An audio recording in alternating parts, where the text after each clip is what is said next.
नमस्कार दोस्तों, आज आपके सामने एक व्यापारी की कहानी लेके आए हैं। व्यापारी के बारे में कुछ बताते हैं। एक व्यापारी बहुत ही अमीर आदमी था। उसका बहुत अच्छा व्यापार चल रहा था और समय के अनुसार धीरे धीरे उसका व्यापार नहीं चल पाया, जिसके कारण उसमें उसने बहुत कोशिशें की और धीरे धीरे उसका व्यापार हो गया ठप और वो बहुत ही गरीब होता चला गया धीरे धीरे। फिर आगे जैसे कि हम आपको दिखाएंगे, इस पे लिखा हुआ है गरीब व्यापारी और पारस पत्थर। इन दोनों की क्या कहानी है, इसमें क्या लिखा है, उसके बारे में हम आपको बताएंगे। व्यापारी और पारस पत्थर की कहानी आज आपको बताते हैं और इससे बहुत बड़ी सीख मिलती है, वो भी सभी ध्यान में रखते हुए देखें।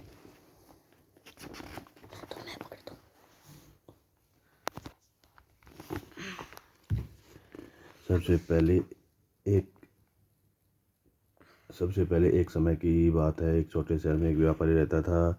वह कभी अमीर था, लेकिन कई सालों से उसका व्यापार ठप हो गया, जिसके कारण वह धीरे धीरे बहुत गरीब हो गया।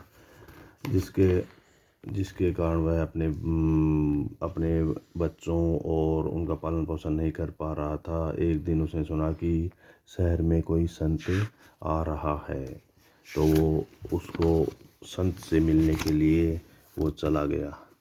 संत से मिलने के लिए चला गया। उस व्यापारी को उम्मीद थी और एक झलक नजर आई उस संत में।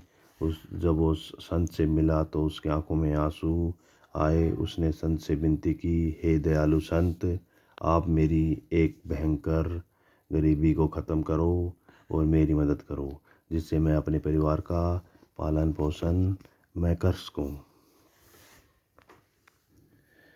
उसकी यह हालत देखकर संत ने अपने बैग से और झोले से एक काले कलर का जो पत्थर होता है वो उसने निकाला और उसे मुट्ठी भर उसने सोचा कि भाई बैग से कुछ मुट्ठी भर सिक्के या कुछ रुपए निकालेगा, जिससे मैं मेरा खर्च वगैरह चला सकूं। उसने पत्थर को देखा तो उसने सोचा कि ये क्या काम आएगा। संत ने पत्थर को व्यापारी के हाथ में रख दिया। मैं 3 महीने के बाद पत्थर को वापस लेने आऊँगा। व्यापारी ने आश्वासन के साथ अपने हाथ में रखे हुए पत्थर को देखा।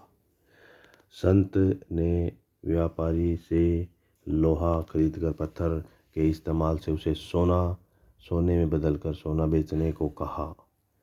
अगर तुम पत्थर का सही इस्तेमाल करोगे तो ये 3 महीने में तुम्हारी हालत सुधार देगा। वो एक ऐसा पत्थर था जिसे पारस पत्थर कहा जाता है। इसके संपर्क में कोई भी धातु आने पर वो सोना बन सकती थी। व्यापारी का दिल उदासी से भरा और उसने संत का बहुत बहुत धन्यवाद किया। जैसे कि संत वहाँ से निकले, व्यापारी ने संत को पुकारा, हे दयालु संत, आपका शुक्रिया, मैं आपकी सलाह को जरूर मानूंगा। व्यापारी बाजार गया। उसने देखा और उसे निराशा हुई कि लोहे की कीमत 5 रुपये थी। उसने सोचा इस महीने मैं रुक जाता हूँ, क्या पता कीमत कम हो जाए। वह अगले महीने बाजार में गया तो उसकी कीमत 7 रुपये हो गई लोहे की। उसने सोचा मैं इसी महीने और रुक जाता हूँ और अगले महीने में मैं क्या करूँगा, लोहा खरीदूँगा, फिर मैं उसको सोना बनाऊँगा। वैसे करके उसने 3 महीने निकाल दिए।